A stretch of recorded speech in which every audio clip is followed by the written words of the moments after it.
Selamat datang di X Undercover. Channel ini merupakan perbincangan antara Dr. Jaya dan Pak Franky yang bertujuan untuk edukasi serta menceritakan pengalaman Dr. Jaya sebagai ahli forensik dan patologi. Sekedar informasi terkait jadwal tayang X Undercover yang akan tayang setiap hari Senin, Rabu, dan Jumat.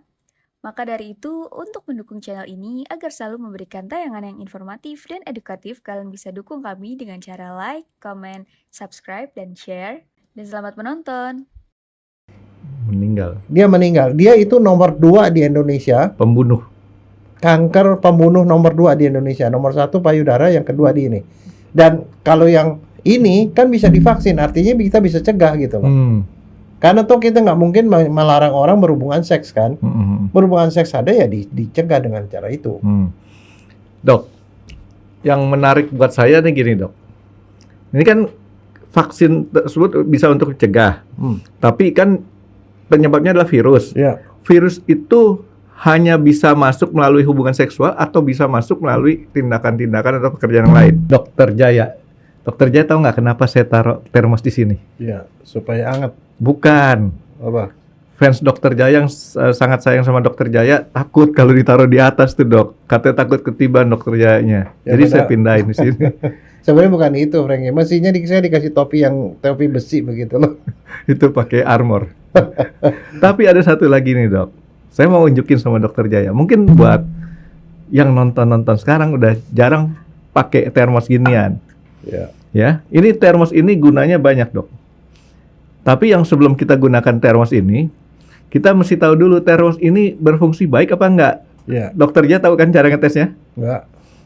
Ini dok, ini termos ada 2 lapisan. Lapisan di luar kan besi, Ya. logam lah ya. Di dalamnya itu kan beling, Ya. gelas. Kalau dia bocor, Ya. kita dengerin di sini nggak ada gema. Nah ini ada gema, artinya dia masih bagus. Oh gitu. Jadi kalau dia bocor, ini nggak bergema, nggak ada bunyi ngung gitu. Sederhana kan dok ya?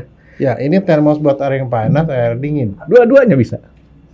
Cuman kalau dingin kayaknya nggak bisa masukin esnya. Tapi kalau air dingin tetap dingin. Pokoknya dia isolatornya sangat bagus. Nah ini satu buat jadi gelasnya dok. Oh. Gitu. Nah, kenapa saya mau ngebahas ini sama Dokter Jaya? Karena menyangkut masalah yang saya mau tanya sama Dokter Jaya. Apaan tuh? Banyak yang minta nih dok, terutama kaum wanita, itu mau minta tolong dibahas masalah urusan kesehatan reproduksi, tempat alat reproduksi wanita. Ya. Kan Dokter Jaya tahu alat reproduksi wanita. Ya. Malah saya nggak tahu dok. Sekarang Dokter Jaya jelasin dulu yang disebut alat reproduksi wanita tuh apa aja tuh dok. Ya. Kalau dari luar ya yang kita kenal itu adalah yang namanya vagina. Ya kan, vagina semua tahu ya. Nah, itu di bagian luar itu ada namanya organ seks keluar. Itu terdiri dari 2 bibir. 2 bibir seperti begini. 2 bibir. Jadi bibir ini tapi dia tegak. Ini namanya bibir besar, bibir besar. Apa yang disebut bibir besar? Bibir besar itu adalah daerah yang ada bulunya. Nah, kalau yang ada bulunya itu di baliknya dia dibuka, di dalamnya ada yang lendir, yang seperti kayak bibir gini, basah. Itu bibir kecil namanya. Bibir kecil. Bibir kecil. Nah, di ujung dari bibir besar itu ada biji. Bijinya namanya klitoris. Itu ya, kalau dibuka bibir kecilnya itu ada 2 lubang. Uretra di atas itu buat kencing. Di bawahnya ada vagina. Jadi cuma ada 2 lubang. Nah, di belakangnya bibir besar itu ada anus. Nah, jadi itu namanya organ kelamin luar. Anus berbeda tempatnya tuh dok ya, nggak Di di dalam belakang, ya? di kulit, di belakang pisah.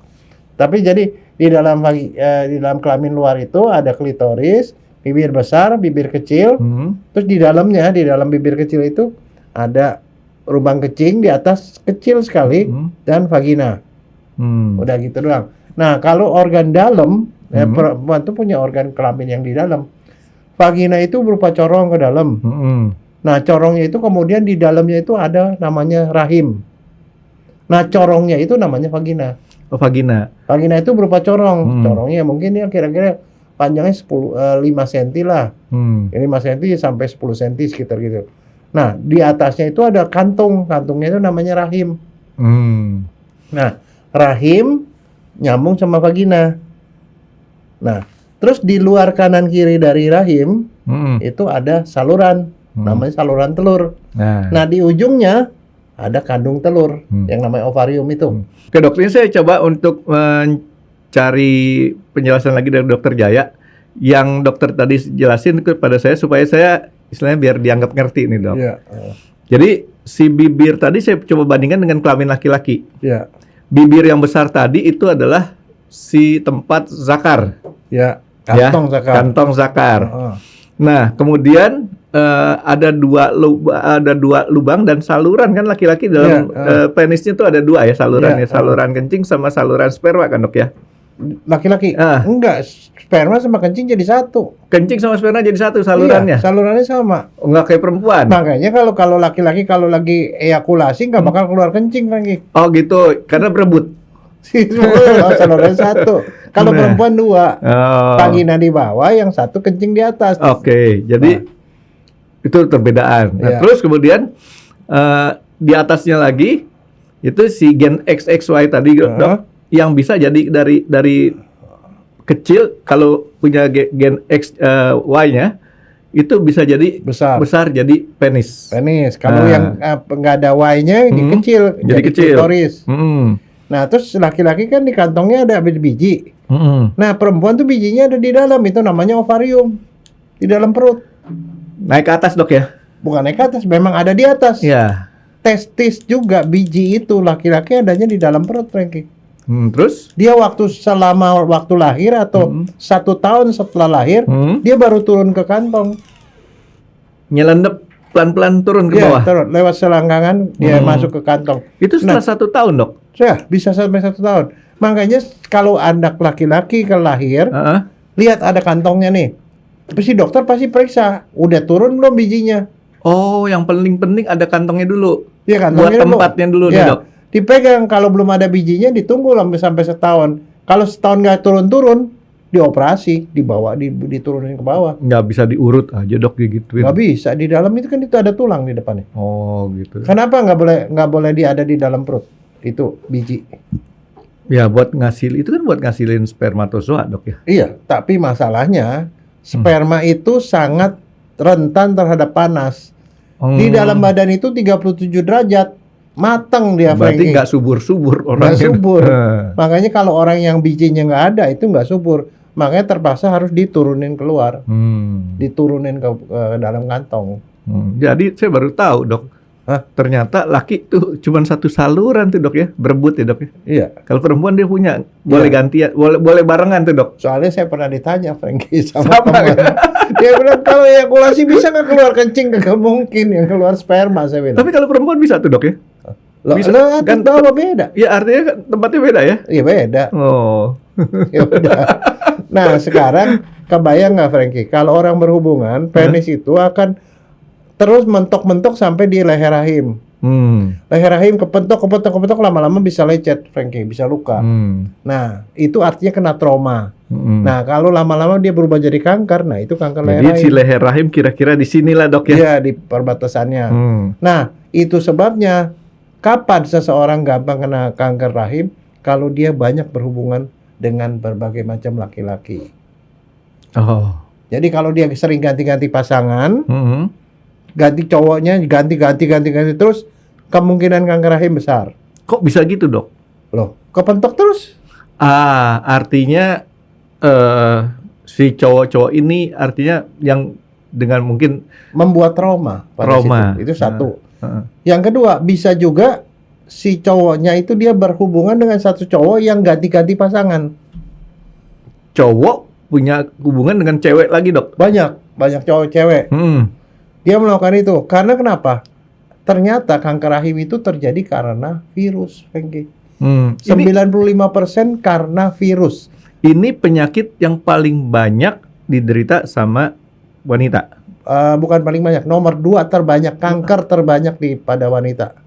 Kanker pertama payudara, paling banyak. Kedua tuh kanker leher rahim. kanker serviks itu paling banyak. Hmm. Nah, biasanya mengenai pada orang yang perempuan yang suka berganti-ganti pasangan atau dia berhubungan dengan laki-laki yang suka ganti-ganti pasangan. Dia bawa virus, virusnya namanya HPV, Human Papilloma Virus. Nah, virus itu jenisnya ada 150 macam, Franky. Nih, ini saya mencerna dulu nih dok sebentar sebelum dokter lanjutin nih dok. Yang pertama, perempuan yang sering ganti-ganti pasangan. Iya, karena pasangan yang berganti-ganti itu mungkin membawa virus itu. Bisa menyebabkan trauma di Dan dia membawa virus di mulut rahim tadi dok ya. Kedua, karena tadi sebabnya karena virus, laki-lakinya. Tapi kalau di laki-laki si virus itu nggak pengaruh tuh dok. Bisa. Cuman jadi bersih bisa Dia juga. bisa juga bikin penyakit. Nah, jadi kalau laki-laki yang sering berhubungan dengan banyak-banyak perempuan, ada kemungkinan dia ketularan virus dari perempuan tadi, HPV tadi. Dan virusnya itu akan dikumpulin di tempat si perempuan yang satu tadi. Perempuannya sih kagak banyak laki-laki, tapi si laki-lakinya itu yang berhubungan dengan banyak perempuan. Jadi resiko si laki-laki itu membawa virus ke dalam lebih besar. Artinya kalau salah satu nakal aja dok ya, punya ganti-ganti pasangan, itu bisa mengakibatkan resikonya besar. Ya, karena begini, virusnya itu namanya HPV, Human Papilloma Virus. Jadi virus yang bisa bikin seperti kembang kol. Virusnya virus DNA, Franky, bukan RNA. Virus DNA, papilloma itu adalah virus yang bisa bikin kutil seperti kembang kol, numbuhnya berbunga-bunga gitu loh. Pada human, Manusia. HPV ini jenisnya macam-macam, 150 jenis. Ada yang bikin kanker, ada juga yang enggak. Resiko besar, resiko kecil. Oh, berarti ada yang nggak bermasalah. Nggak terlalu gitu. ganas. Jadi 150 itu banyak, tapi yang paling ganas, yang paling sering ditemukan tipe 16 sama 18. Nah, hampir semua orang yang kanker serviks kalau diperiksa ternyata dua-dua itu ada. 16 atau 18. 16 paling banyak. Kadang-kadang ada yang tipe 31, 33. Yang lain sih nggak bahaya. Artinya dok, kalau seseorang wanita yang belum pernah melakukan hubungan seksual, aman. Aman. Makanya orang yang tidak pernah berhubungan seks tidak akan kena penyakit ini. Karena itu termasuk penyakit, kalau HPV itu termasuk penyakit akibat hubungan seksual. Nah, bentar, dikit lagi dok. ya. Kan katanya orang kalau berenang bisa hamil dok. Ini bisa lewat berenang nggak ditularin ya dok? Oh enggak akan itu jangan macam-macam. itu ada penyakit akibat hubungan seksual, itu satu. Terus kemudian begini, masalahnya nih, kalau kita udah pernah bahas kemarin, remaja-remaja itu banyak yang melakukan hubungan pranikah. Artinya melakukan aktivitas seksual pada waktu masih muda. Seksual aktif nih dok ya? Seksual aktif itu juga resiko. Makin muda dia seksual aktif, baik kawin ataupun enggak, orang kawin muda itu resiko kena kanker serviks. Orang berhubungan seks pada waktu masih usia muda di bawah 18 itu juga resiko besar. Karena resiko kena terpapar itu besar. Nah, dok, sebentar. Ini kan dianjurkan kan wanita-wanita sekarang tuh pada dianjurkan untuk lakukan testing nih dok ya. Nah, kalau kayak tadi ketahuannya kan pakai testing. Ya. Kalau seseorang sudah lama tidak melakukan hubungan seksual, ada resiko nggak dok? Ya tergantung hubungan seksual yang sebelumnya dia udah pernah kena nggak kena HPV? Nggak, dia belum pernah kena. Kalau belum pernah nggak? Aman. Begini, HPV sendiri kalau kena kepada seseorang, makan waktu 20 tahun baru jadi kanker, Franky. 20 tahun? Iya, bisa sampai 20 tahun kemudian, jadi belum tentu. Oh. Kalau kena HPV tapi tipenya yang tidak ganas, tidak ada masalah. Nah, sekarang bagaimana caranya kok virus itu bisa bikin kanker? Jadi begini, kan kita pernah ngomong, namanya penyakit itu adalah genetik ditambah lingkungan menjadi penyakit. Ya. Nah, genetik ada genetiknya. Ada orang yang mempunyai onkogen. Onkogen itu adalah gen yang bisa bikin dia jadi kanker. Tapi kalau dia nggak punya gen, ya mungkin dia lebih aman. Nah, sekarang begini, apa yang dilakukan oleh virus itu? Virus itu begitu melakukan hubungan seks, virus itu nempel ke leher rahim. Nempel. Nggak bakal luruh tuh ya?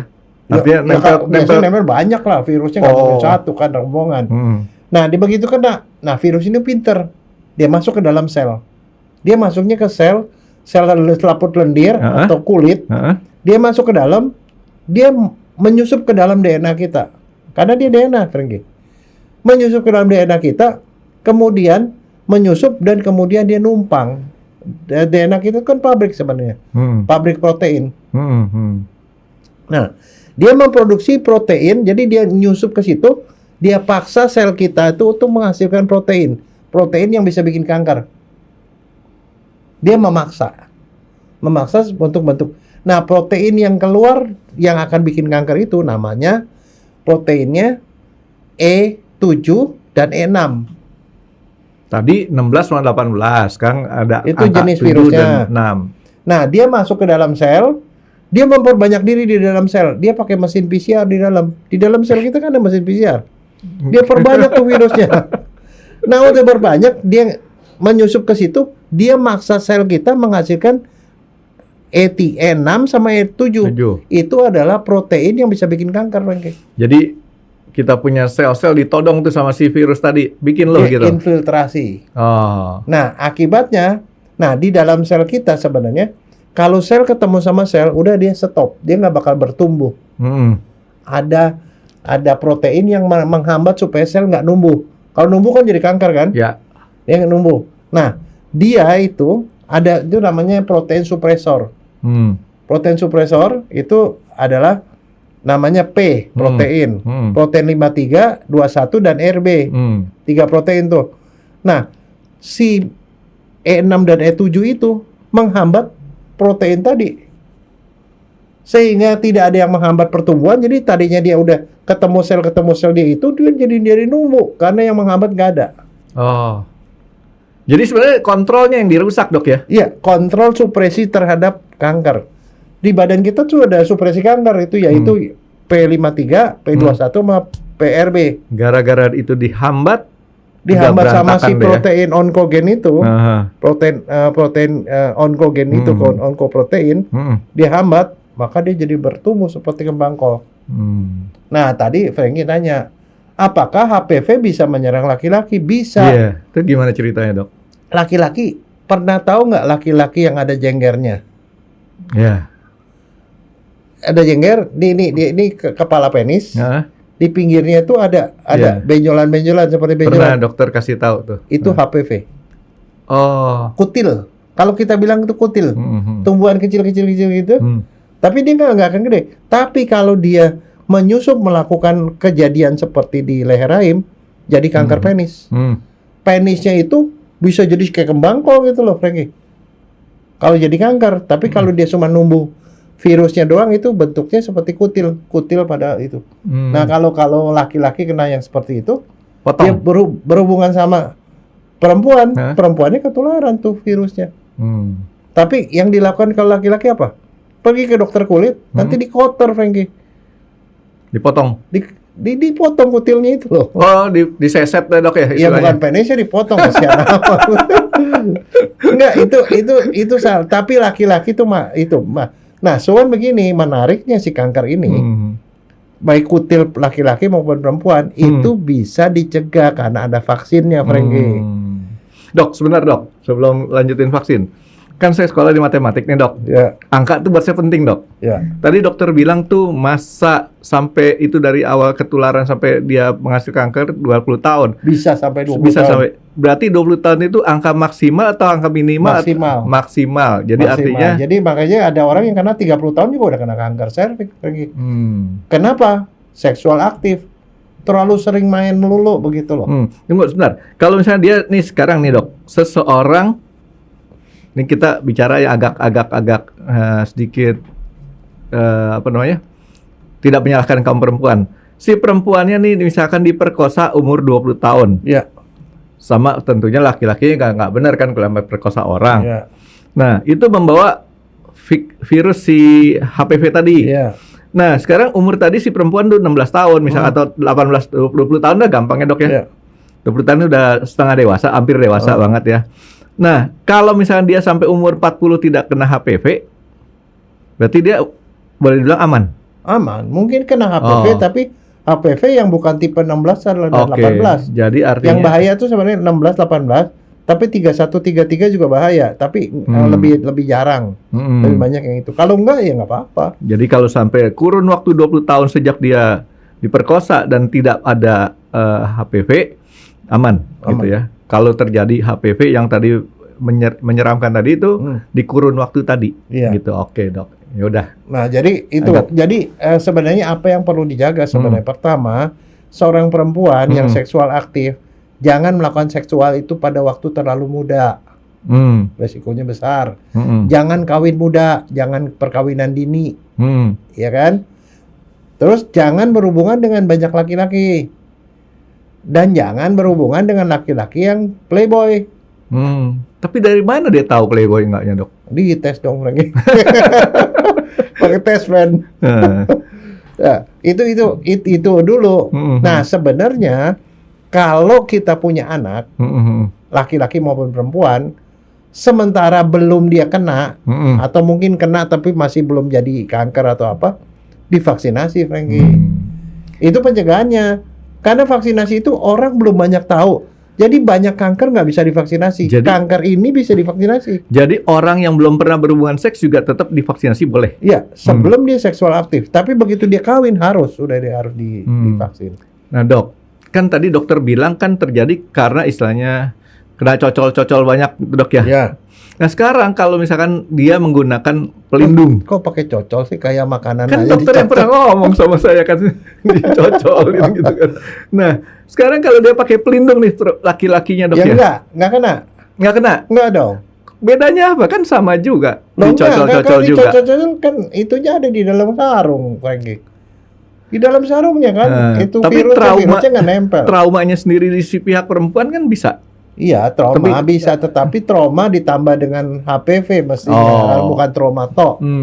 Kalau trauma tok, semua orang kawin bisa resiko. Jadi artinya pengaman ini ada dua fungsi juga, Dok ya? Iya. Pertama untuk mencegah terjadi kehamilan. Satu lagi mencegah terjadinya resiko kanker rahim, kanker mulut rahim. Soal ini nih, sarung ini, kondom. Itu ya saya cuma mau ngomong ada satu pada waktu tahun 90-an tuh ya. Ada seorang ahli yang ngomong kondom juga tidak bisa menghindari adanya penularan seksual katanya, karena kondom bisa pori-porinya besar, bisa masuk. Pakai 2 lapis lah, Dok. Nggak berasa, tapi maksud saya itu nggak benar ya. Jadi biar gimana tuh itu ngurangi resiko jauh. Nah, itu yang harus dijaga. Apalagi vaksinasi. Vaksinasi itu penting. Kapan harus divaksinasi? Laki-laki sama perempuan beda, Frankie. Untuk mencegah hal yang sama, vaksinasi beda? Beda waktunya. Beda waktunya. Kalau laki-laki 15 tahun, ya, jadi 9 tahun sampai 15 tahun, itu sudah boleh divaksinasi. Kenapa? Laki-laki itu seksualnya itu lebih cepat biasanya. Itu divaksinasi. Vaksinasinya itu cukup 2 kali, Frankie. Divaksin sekali, terus nunggu 6 bulan atau setahun lagi sekali lagi, udah 2 kali doang. Maka dia akan punya antibodi terhadap itu dan HPV. Jadi kalau ada HPV kena, langsung HPV dimusnahkan sama kekebalan kita.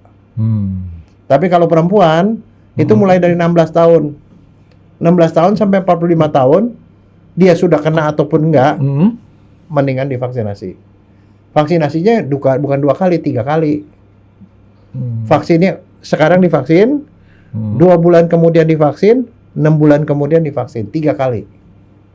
Jadi kalau laki-laki 2 kali, kalau perempuan 3 kali. Kenapa lebih tua? Karena biasanya perempuan seksualnya itu setelah 16 tahun ke atas. Kalau laki-laki lebih awal. Nah, kalau udah vaksinasi gitu kita aman. Jadi buat teman-teman ya barangkali ya pendengar podcast kita nih, kalau punya anak laki-laki ataupun anak perempuan, vaksin deh. Itu vaksinnya sama nggak, Dok, namanya? Sama. Anti kanker rahim juga? Iya, itu vaksin CA cervix.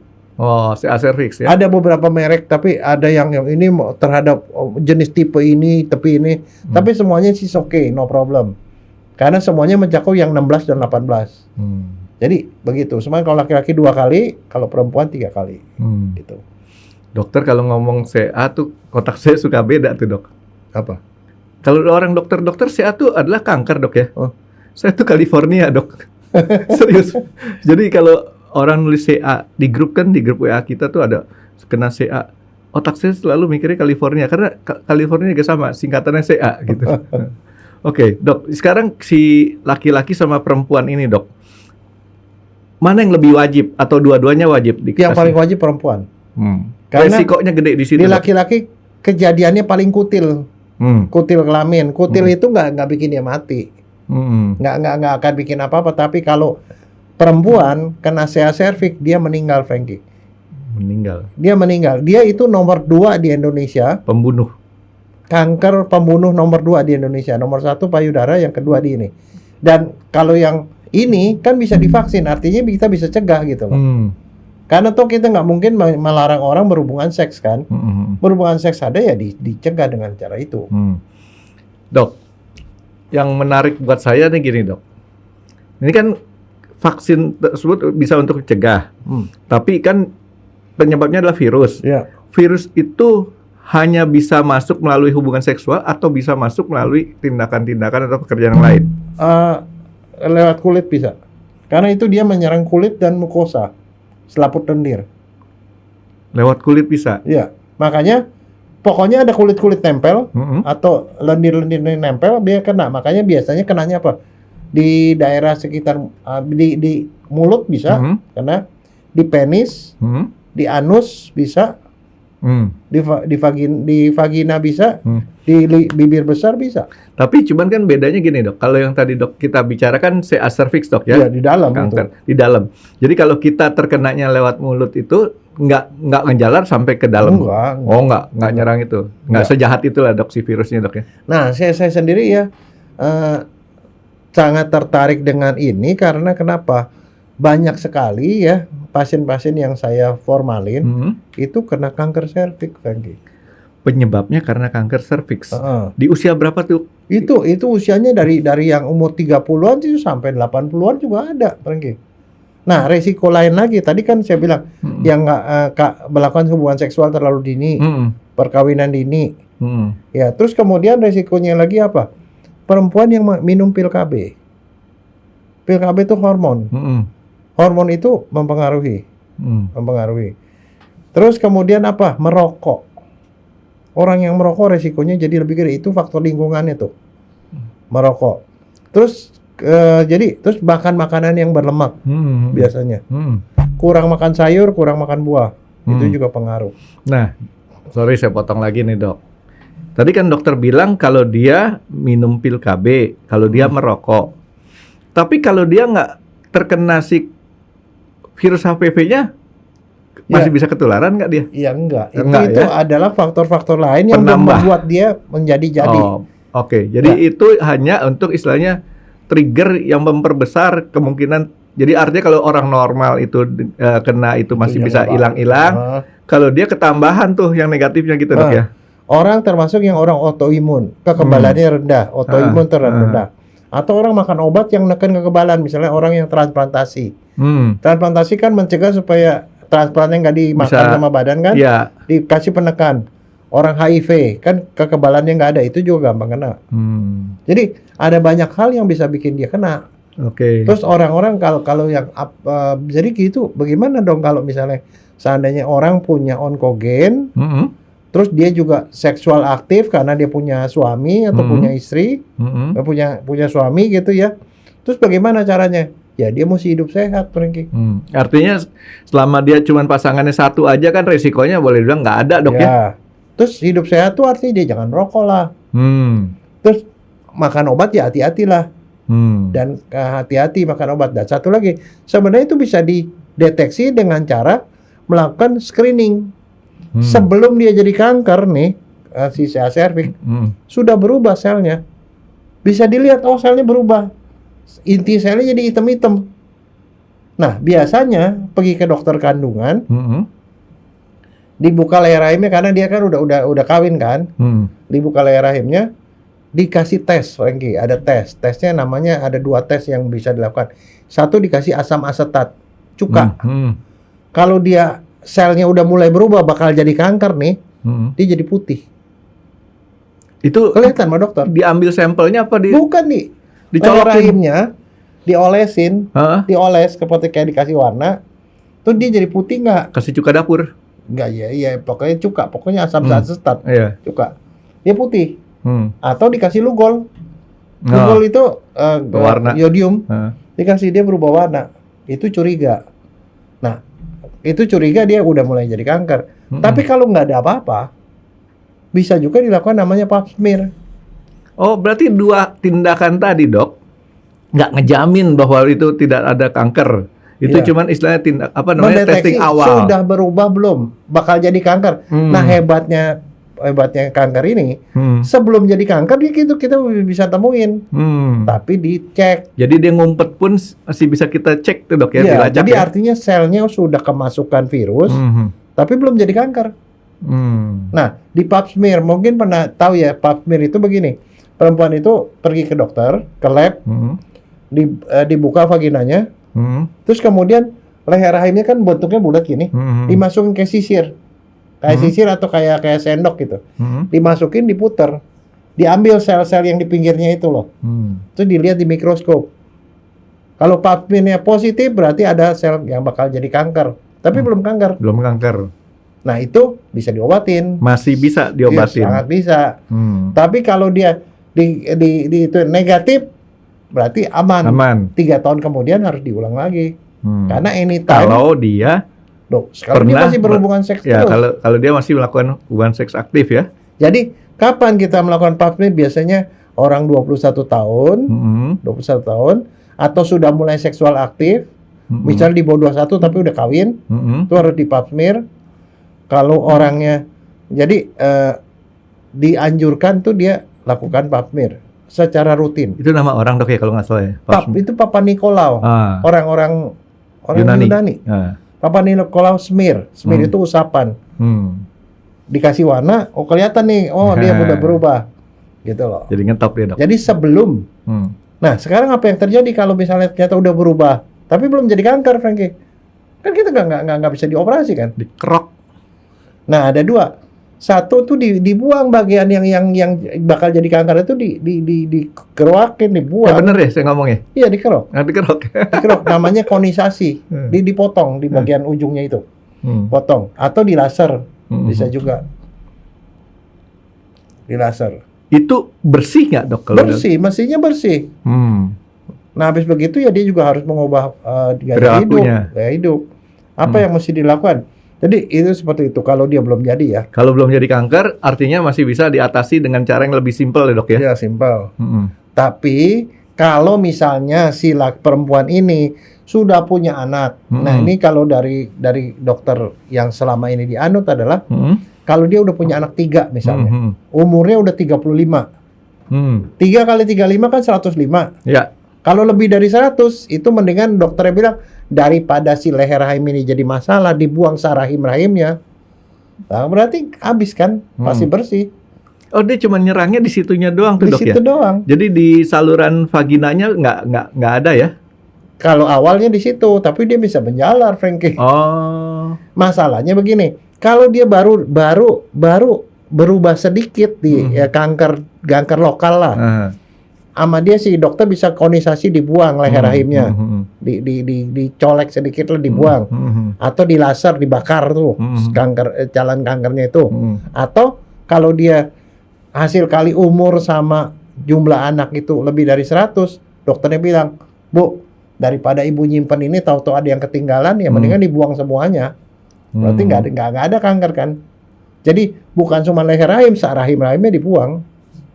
Ya. Seperti orang sterilisasi, Dok, ya? Iya, dibuang rahimnya. Nah, itu seperti itu. Tetapi kalau sudah jadi kanker, jadi kanker dia udah mulai jadi kembang kol, Frankie.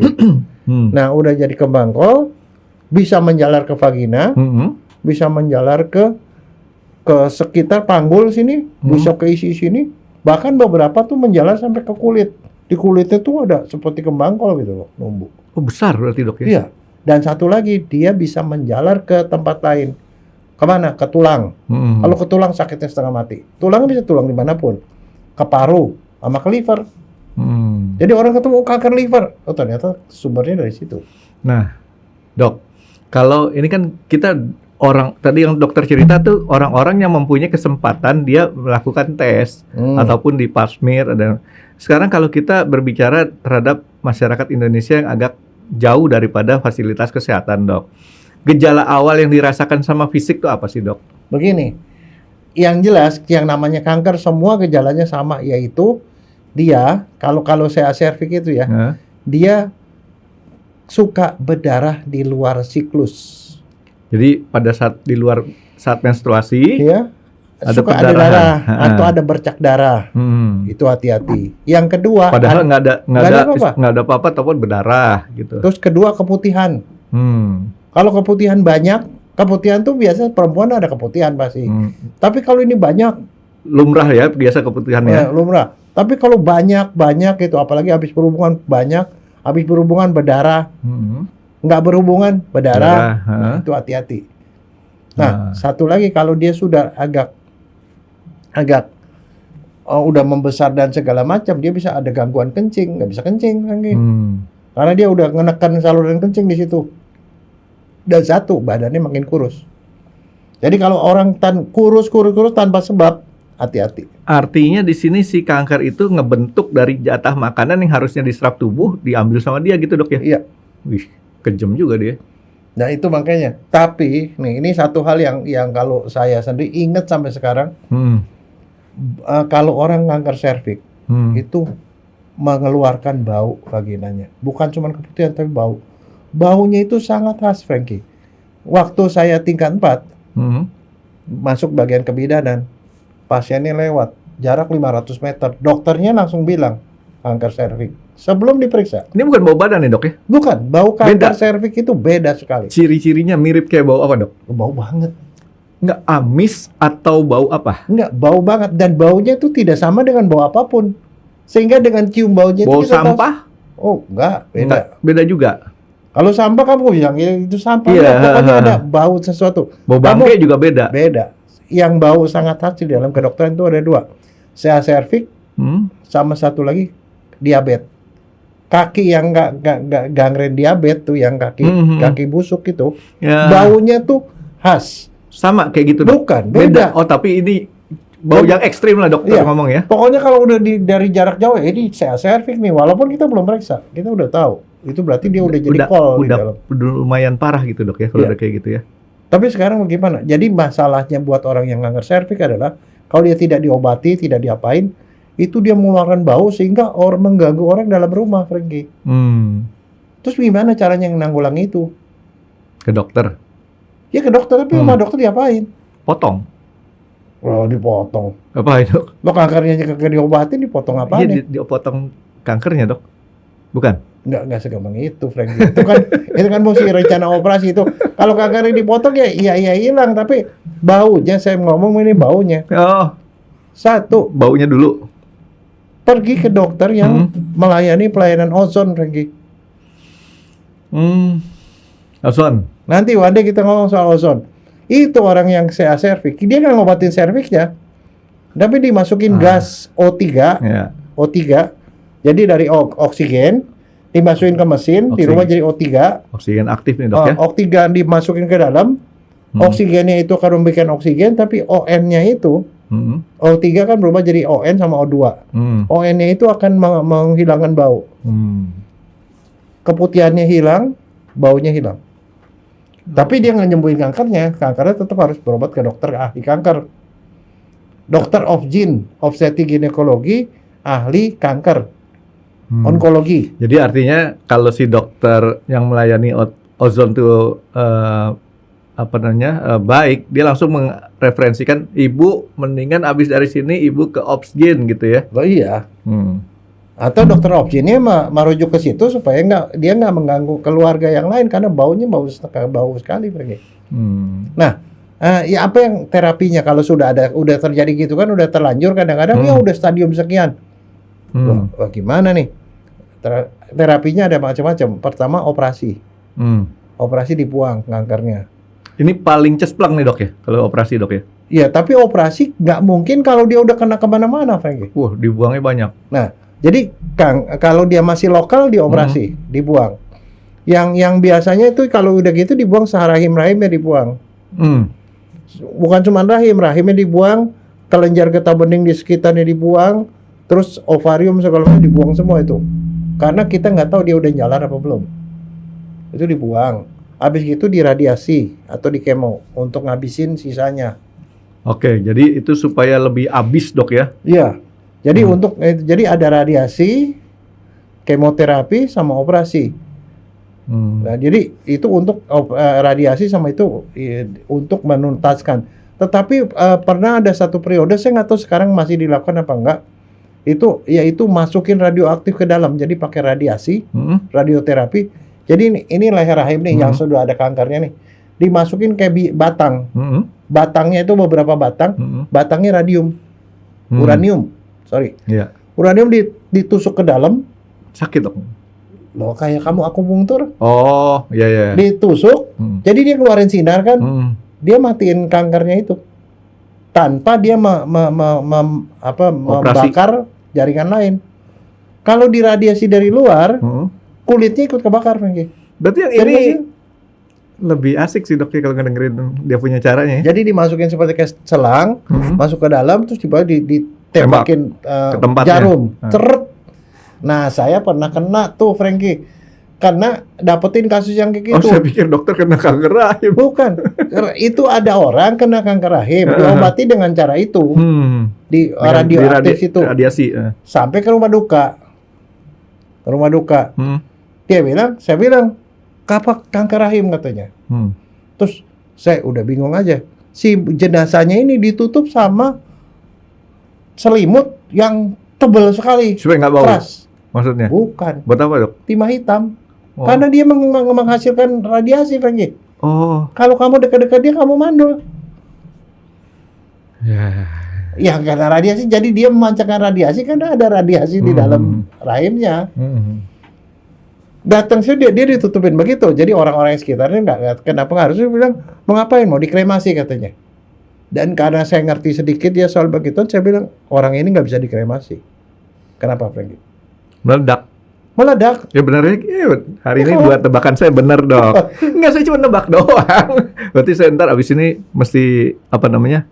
Sekarang udah nggak ada zaman pasang nomor lagi sih, Dok ya. Dia bisa meledak, Franky. Meledak itu bisa bikin radiasi di sekitar situ. Nah, jadi nggak boleh. Jadi dia harus dikubur. Tapi masalahnya keluarganya itu mau dia dikubur 3 hari kemudian. Harus diformalin dong. Karena nggak busuk kan. Bau dong, pencemaran lingkungan.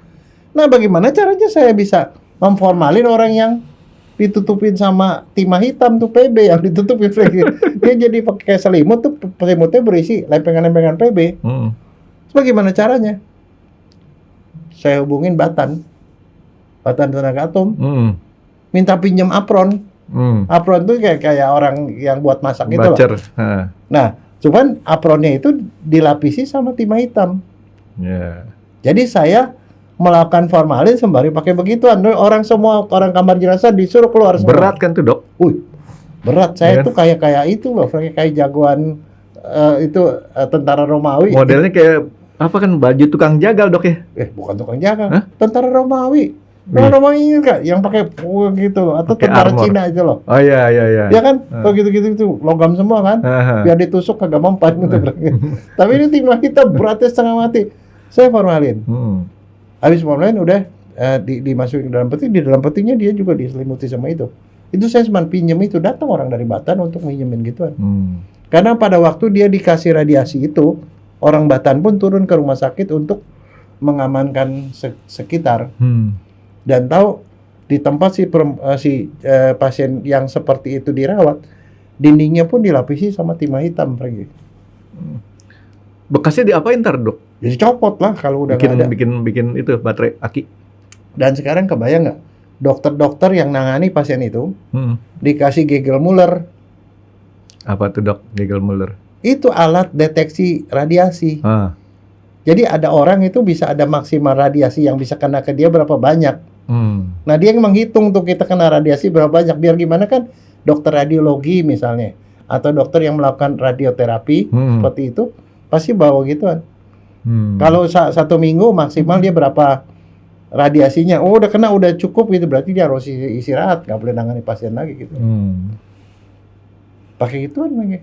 Iya, saya pikir tadi waktu dokter bilang baunya tuh diapain, dikasihkan kalau WC bau kan ada enggak. Itu penyerap berarti bau. masih ada bau WC, bau apa? Enggak, baunya bau kanker serviks. Jadi nggak bisa diatasin pakai yang penyerap bau yang model kayak kita beli di supermarket tuh dok ya? Ya itu pakai ozon. Pakai ozon ya? Mahal ya? Enggak ya? Oh nggak mahal ya? Enggak. Oh. Pergi ke dokter Dian aja. Ada ozon. Iya sih udah Masih pernah ozon lihat. ada. Nah jadi sekarang si kanker serviks ini dok, balita maupun anak-anak itu boleh dibilang aman. Jadi Ya. kita nggak terlalu khawatir dok ya Ya. terhadap anak-anak kecil kita ya.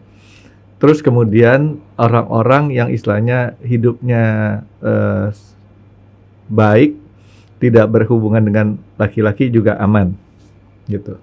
Dan ketiga, ini yang lebih menggembirakan kan bisa dicegah. Ada vaksinnya. Nah, Dan ada deteksi dininya. ada deteksi Pap dininya. smear.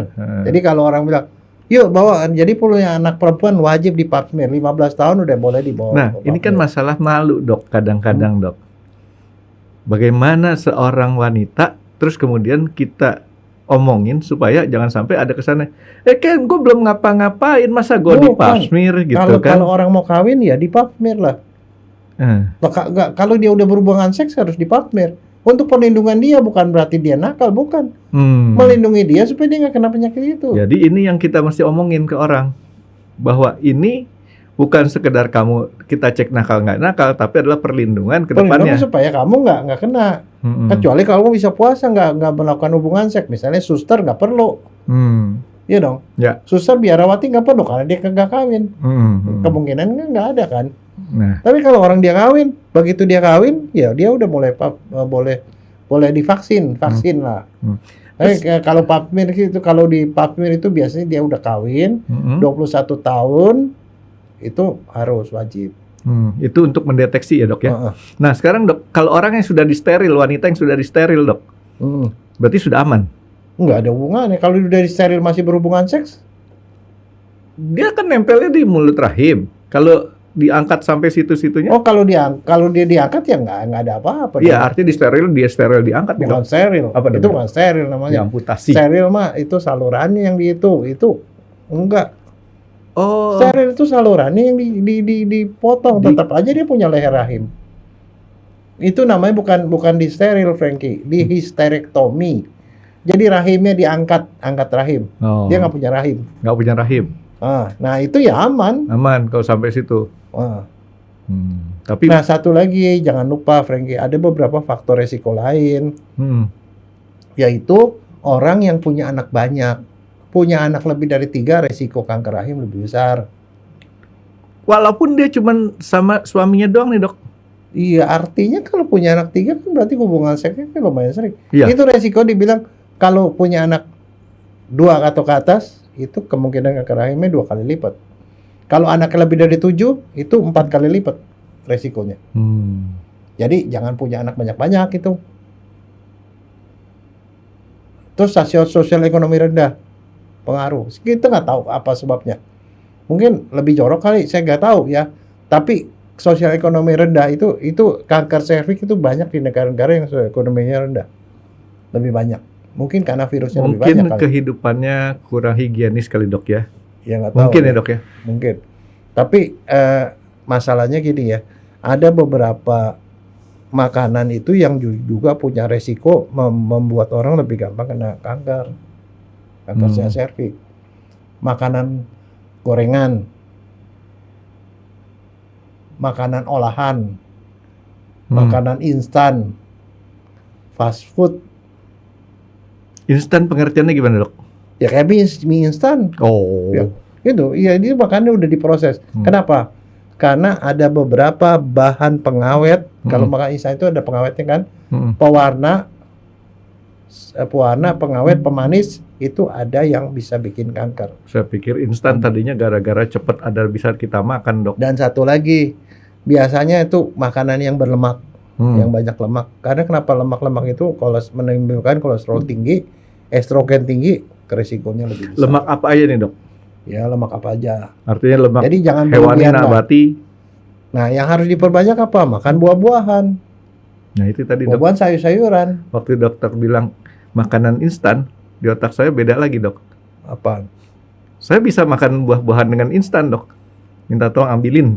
Langsung saya makan. Gitu. Jadi intinya kalau kita kembali lagi nih, makanan yang berasal dari alam langsung itu sebenarnya makanan yang paling baik buat kita makan dok ya. Memang. Jadi- Jadi kalau daging, kalau mau makan daging yang paling bagus, yang paling aman ya untuk kanker serviks, itu adalah ayam. Ayam bagiannya bukan bagian dada, bagian bawah, Paha. paha. Bukan paha. Ini bagian dada ayam, Dada ayam. bukan paha, dada ayam. Dada sebelah kanan plus sebelah kiri dok. Terus kalau daging katanya daging khas dalam kata yang paling bagus. Mahal. Itu daerah paling mahal dok kalau daging khas itu. Ya kan? Kita kalau makan sate aja, sate yang cuman sate khas itu lebih mahal daripada sate yang pakai lemak gitu. Tapi orang kalau makan sate kalau nggak ada pakai lemaknya kayaknya kurang asik dok. Iya, ada boleh lah, jangan banyak-banyak, dikit-dikit aja. Ya. Jangan banyak-banyak. Oke dok. Nah sekarang kalau misalkan kayak tadi dok, udah menjalar. Satu lagi Apaan Franky. dok? Apaan? Ada riwayat keluarga.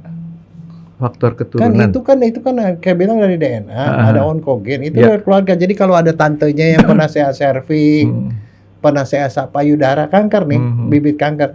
Serviks, kayak tante, nenek, orang tua apa-apa, be careful. Jadi harus lebih sering divaksin dan harus sering di pap smear. Pap smear 3 tahun sekali. Kalau negatif. Kalau positif atau plus minus ya mesti lebih sering lagi gitu loh.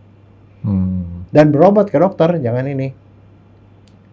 Dok, saya mau tanya ini dok. Tadi kan udah dokter jelasin panjang lebar tuh dok. Itu penyebarannya berapa cepatnya dok kalau kanker serviks itu dok? Oh, bukan yang nyebarnya itu virusnya.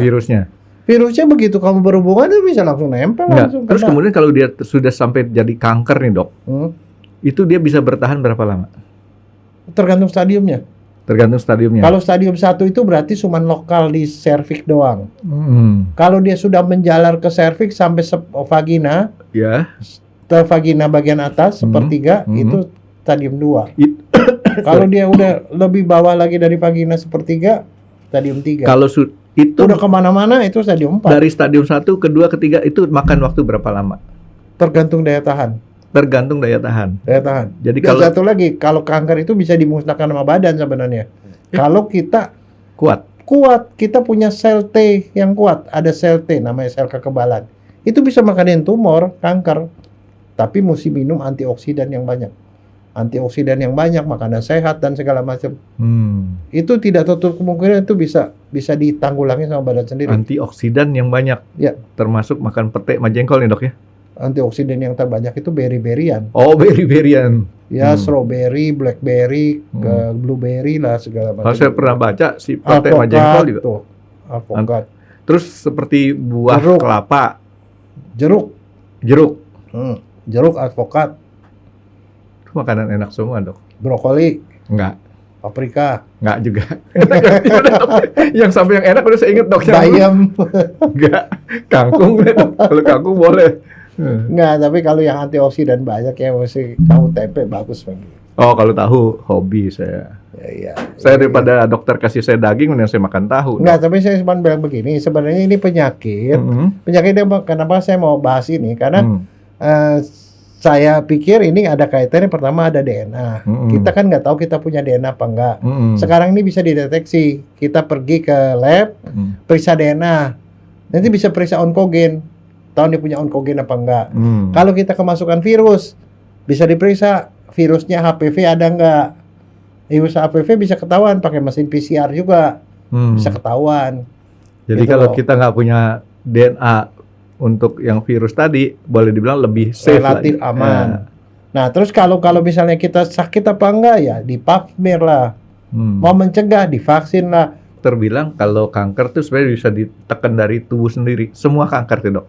Iya, sebenarnya. Semua Dan kanker satu ya. lagi, yang paling pengaruh nih di otak, Franky. Nah, Kalau kita kena kanker, kita bilang, Aduh, gua kanker, gua nggak bisa ada obatnya segala macam, stres. Begitu kamu stres, kortison naik. Itu hormon stres. Kortison itu menekan kekebalan.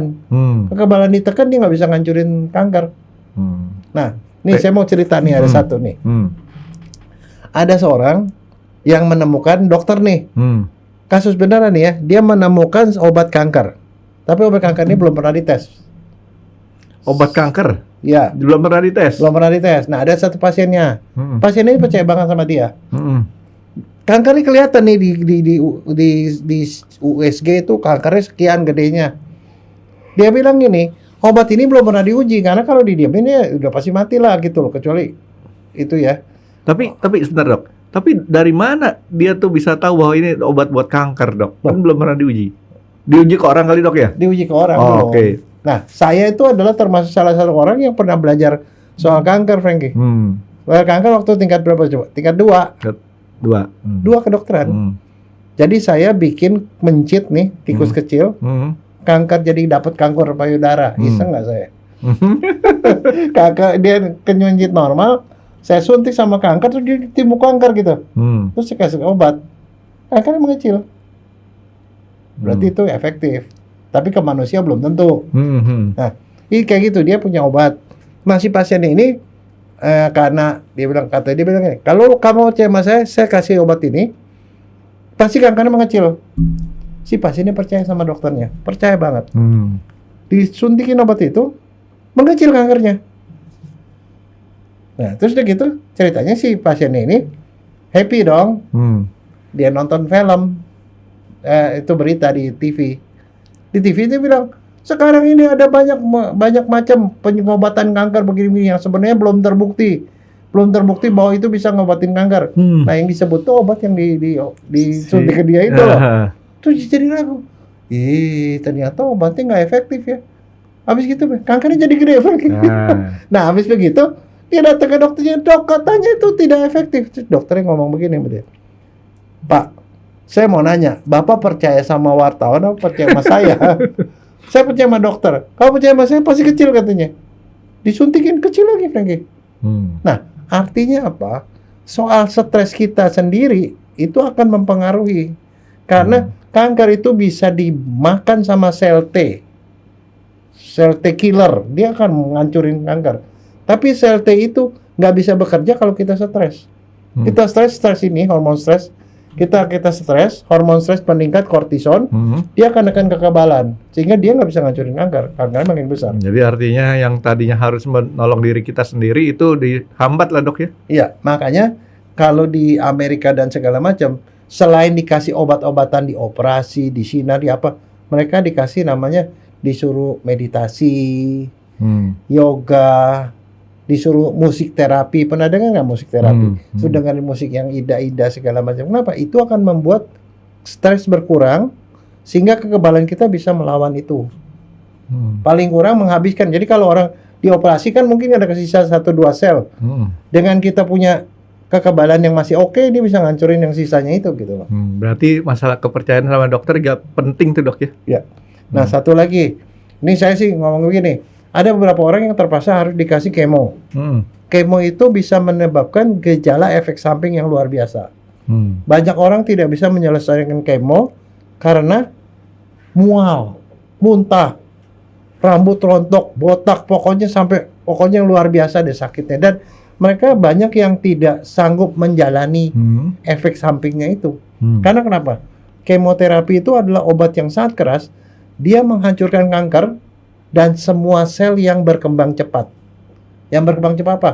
Saluran pencernaan dihantam juga sama dia. Rambut itu berkembang cepat dihantam juga, makanya kita botak.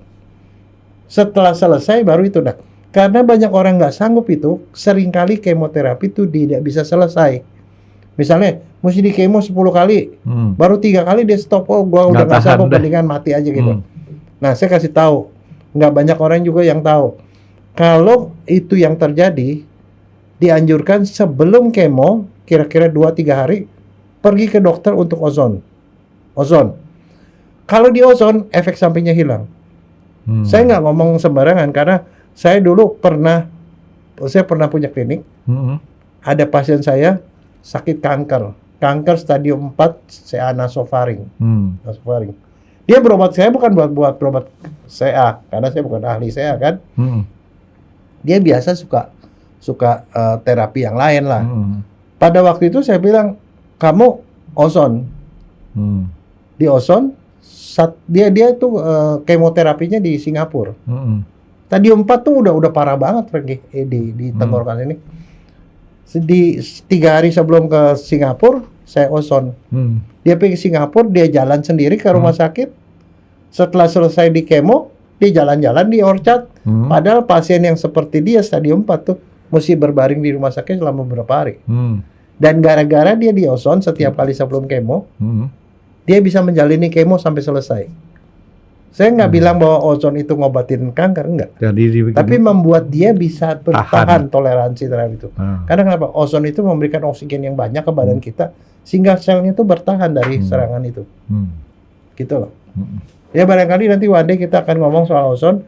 Itu sesuatu yang belum banyak dokter tahu, tetapi itu banyak manfaat. Itu adjuvan. Sama seperti kalau kita sesak napas, kita dikasih oksigen gitu loh. Ya itu kan tambahan. Kita kekurangan cairan, kita diinfus. Kan itu cuma tambahan, bukan pengobatan. Tetapi itu sangat penting untuk pada beberapa keadaan. Tadi untuk CA cervix, dia bisa menghilangkan bau. Menghilangkan bau, menghilangkan keputihan. Menghilangkan bau. Tapi kalau dia yang di kemo, itu dia bisa membuat efek samping kemonya jadi lebih berkurang. Gitu. Jadi intinya kalau orang sama si kanker rahim ini dok, kita nggak usah terlalu stres dok ya, karena istilahnya banyak cara untuk kita tidak sampai ke sana dulu, gitu. Dan kalau udah sampai ke sana, selama masih bisa ditangani, itu artinya masih bisa selamat pasiennya kan dok ya. Dan satu, hati-hati, kalau ada perdarahan di luar jadwal, di luar siklus, di luar mens, habis berhubungan berdarah, atau keputihan yang cukup banyak, mendingan ke dokter deh. Apalagi kalau udah sampai bau-bau begitu. Gitu. Dan harus percaya sama dokternya dok ya. Ya. Dan vaksin, jangan lupa vaksin dan pap smear itu. Ada lagi dok yang saya rasa itu aja. Sekarang gantian dok, saya mau ngomong dok. Apa? Enggak, ini masalah kepercayaan sama dokter. Jadi kan pasien tuh kan mau sembuh tuh harus percaya sama dokternya kan, betul kan dok ya? Kalau dia ngapain ke dokter? Ini ada seorang perempuan. Perempuan itu dia bilang dia mau kurus. Dia mau kurus, datang ke dokter. Dok, saya mau kurus. Dia beratnya badannya 95. Kok ini soalnya istilahnya istilah gampang ngomong ini. Dia napas saja jadi daging dok gitu. Nah, terus si dokter nanya, Ibu gampang stres nggak? Ibu gampang stres nggak? Gitu kan? Ya, saya gampang stres dok. Kalau stres apa yang ibu kerjain? Sampai saya nggak bisa makan dok. Aduh ibu, ngapain ibu mesti kurus lagi? Si dokternya bilang, udahlah bu, ibu nggak usah beli obat segala macam. Ibu bulan depan juga udah mati katanya. Coba dok, kalau perempuan diomongin kayak gitu, orang diomongin kayak gitu apa rasanya dok? Orang yang nggak punya masalah diomongin bulan depan mati kan stres dok ya? Dokternya kejam gitu kan? Ya udah ibu pulang ya bu, sekarang pulang. 1 bulan lagi kemudian ibu itu marah-marah sama si dokternya dok. Tahu nggak kenapa? Dok, ini udah 1 bulan. Kok saya nggak mati-mati dok? Ibu sekarang timbangannya berapa? Sekarang jadi 60. Ya kan benar bu. Ibu kan minta, tempo hari kan ibu minta apa? Turut berat badannya. Saya cuma ngomong gitu aja, ibu bisa turun berat badan. Nanti saya dari dokter kamu. Nah, gitu dok. Jadi makanya harus percaya sama si dokter gitu dok. Ini sekedar istilahnya harus tambah kepercayaan sama dokter. Oke dok, ntar kita bahas yang tadi dokter janji ya. Tapi di episode nanti. Oke, makasih dokter. Terima kasih sudah menonton X Undercover. Jangan lupa like, comment, dan subscribe. Dan ditunggu ya video-video kami selanjutnya. Nah, buat kalian, jika ada pertanyaan untuk Dr. Jaya, boleh banget komen di bawah. See you guys!